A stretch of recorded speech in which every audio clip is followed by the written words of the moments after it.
Bismillahirrahmanirrahim. Bismillahirrahmanirrahim. Assalamualaikum warahmatullahi wabarakatuh.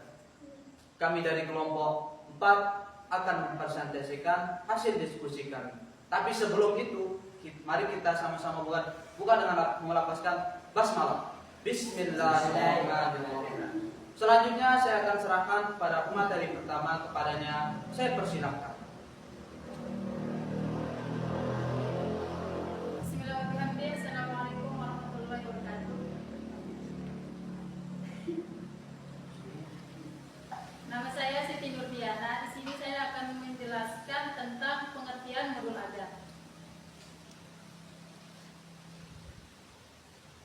Modul ajar adalah dokumen yang berisi tujuan, langkah, media pembelajaran, serta asesmen yang dibutuhkan dalam satu unit berdasarkan alur tujuan pembelajaran. Menurut Depiknes 2008 mendefinisikan bahwa modul ajar sebagai alat atau sarana pembelajaran yang berisi materi, metode, batasan-batasan, dan secara mengevaluasi yang dirancang secara sistematik dan menarik untuk mencapai kompetensi yang diharapkan sesuai dengan kompleksinya. Baiklah, saya akan melanjutkan materi dari Ana. B. Perbedaan LPP dan modul ajar. Rencana pembelajaran dirancang untuk membantu pendidikan melaksanakan pembelajaran sehari-hari untuk mencapai suatu tujuan pembelajaran. Dengan demikian, rencana pembelajaran disusun berdasarkan ATP yang digunakan pendidik sehingga bentuk perencanaan pembelajaran lebih rinci dibandingkan alur tujuan pembelajaran. Perlu diingatkan kembali bahwa ATP tidak ditetapkan oleh pemerintah, sehingga alur tujuan pembelajaran yang digunakan setiap pendidik dapat berbeda dengan pendidik lainnya, meskipun mengajar peserta didik dalam fase yang sama.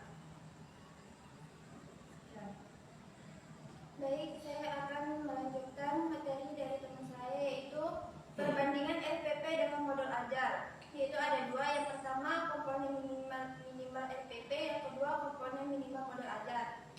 Terus komponen minimal LPP yaitu tujuan, yang pertama tujuan pembelajaran, yang kedua langkah-langkah kegiatan atau pembelajaran biasanya butuh satu atau lebih pertemuan. Terus yang ketiga asesmen pembelajaran atau rencana asesmen untuk di awal pembelajaran dan rencana asesmen di akhir pembelajaran untuk mengecek ketercapaian tujuan pembelajaran. Terus komponen minimal modul ajar yaitu ada lima. Yang pertama tujuan pembelajaran, terus yang kedua langkah-langkah atau kegiatan pembelajaran biasanya untuk satu tujuan pembelajaran yang dicapai dalam satu atau lebih pertemuan.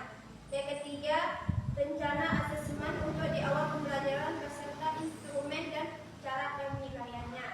Yang keempat rencana asesmen di akhir pembelajaran untuk mengecek ketercapaian tujuan pembelajaran beserta instrumen dan cara penilaiannya. Yang kelima, media pembelajaran yang digunakan, misalnya bahan bacaan yang digunakan, lembar kegiatan, video atau tautan CD web yang perlu dipelajari peserta didik. Kemudian materi selanjutnya itu mengenai merancang modul ajar. Modul ajar adalah salah satu jenis perangkat ajar yang dirancang setidaknya memenuhi komponen minimum dan sistematis untuk memandu guru dalam melaksanakan pembelajaran. Kemudian modul ajar yang dikembangkan oleh kontributor dapat memberi manfaat dan bertujuan untuk yang pertama yaitu mempermudah, memperlancar dan meningkatkan kualitas pembelajaran. Kemudian tujuan yang kedua itu menjadi rujukan bagi guru dalam melaksanakan kegiatan pembelajaran. Kemudian yang ketiga itu menjadi kerangka kerja yang menggambarkan prosedur dan pengorganisasian pembelajaran sesuai tujuan pembelajaran. Nah, selain itu dalam perancangan modul ajar ada beberapa kriteria yang harus dimiliki, yaitu yang pertama ada namanya esensial. Esensial ini adalah pemahaman konsep dari setiap mata pelajaran melalui pengalaman belajar dan lintas disiplin. Kemudian yang kedua itu ada namanya menarik, bermakna dan menantang. Ini menemukan minat belajar dan melibatkan. Kemudian yang terakhir itu berikut hal-hal yang diperlukan dalam melakukan perancangan modul ajar, yaitu yang pertama dalam merancang modul ajar, kontributor dapat membuat baru maupun memodifikasi dari modul ajar yang sudah ada. Kemudian yang kedua itu dalam melakukan perancangan modul ajar, kontributor dapat melakukan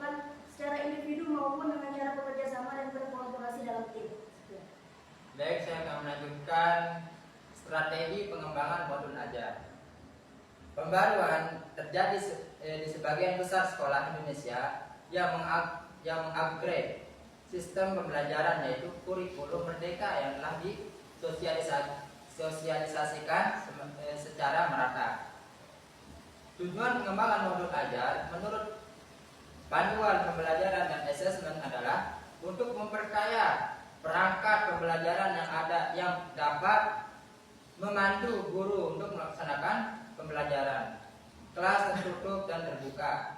Dalam hal ini, kurikulum merdeka memberi keleluasan kepada guru untuk memperkaya modul melalui dua cara, yaitu guru dapat memilih atau memodifikasi modul ajar yang sudah disiapkan oleh pemerintah dan disesuaikan dengan karakter siswa, serta menyusun modul secara individual sesuai dengan materi dan karakter siswa. Kemudian di sini guru harus membuat modul ajar sesuai dengan komponen yang ditentukan berdasarkan kebutuhan. Namun, secara global, modul ajar memiliki komponen sebagai berikut. Dibagi menjadi 3 komponen. Yang pertama ada namanya komponen informasi umum. Yang kedua, komponen inti, dan yang terakhir ada namanya komponen lampiran. Sekian dari saya. Selanjutnya itu materi tentang pada komponen informasi umum, meliputi beberapa poinnya. Itu yang pertama itu identitas penulis modul, institusi asal dan tahun dibentuknya modul ajar, jenjang sekolah, kelas, lokasi waktu. Yang kedua itu kompetensi awal, yaitu bentuk kalimat pernyataan mengenai pengetahuan dan keterampilan yang harus dicapai siswa sebelum mempelajari materi. Yang ketiga itu profil pelajar Pancasila. Poin ini merupakan pembeda antara kurikulum sebelumnya dengan kurikulum merdeka. Profil pelajar Pancasila merupakan tujuan akhir dari sebuah proses pembelajaran yang berkaitan dengan pembentukan karakter siswa. Yang keempat itu sarana dan prasarana. Sarana dan prasarana merupakan fasilitas dan media yang dibutuhkan guru dan siswa guna menunjang proses pembelajaran di kelas. Yang kelima itu target siswa. Target siswa dapat dilihat dari psikologis siswa sebelum mulai pembelajaran. Yang terakhir itu model pembelajaran. Model pembelajaran dalam kurikulum merdeka beragam dan dapat menggunakan model pembelajaran yang sesuai dengan materi dan kelas. Terus selanjutnya di sini yaitu langkah-langkah pengembangan modul ajar kurikulum merdeka.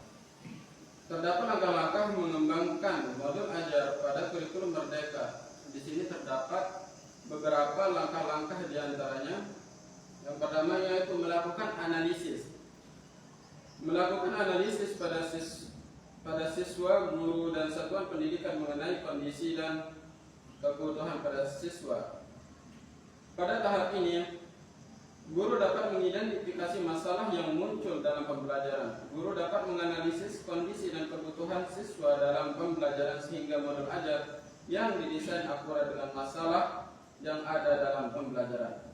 Terus yang kedua, melakukan asesmen diagnostik pada siswa mengenai kondisi dan kebutuhan dalam pembelajaran.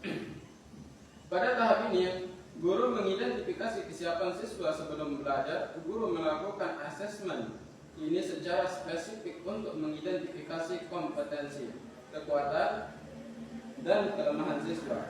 Terus yang ketiga, melakukan identifikasi dan menentukan entitas profil pelajar Pancasila yang akan dicapai. Pada tahapan ini, guru dapat mengidentifikasi kebutuhan siswa yang beracuan dengan pendidikan karakter. Profil belajar Pancasila hakikatnya dapat dicapai dengan proyek. Oleh karena itu, guru mampu merancang alokasi waktu dan dimensi program profil belajar Pancasila. Terus yang terakhir yaitu mengembangkan modul ajar yang bersumber dari alur tujuan pembelajaran. Alur tersebut berdasarkan dengan capaian pembelajaran. Esensi dari tahapan ini adalah mengembangkan materi sama halnya seperti mengembangkan materi pada rencana pelaksanaan pembelajaran atau RPP. Sekian. Oke, berakhir sudah presentasi kami dari kelompok 4 seperti hubungan karya yang berakhir tanpa dimulai. Kurang lebihnya mohon dimaafkan. Kami dari kelompok 4 izin pamit undur diri. Sekian.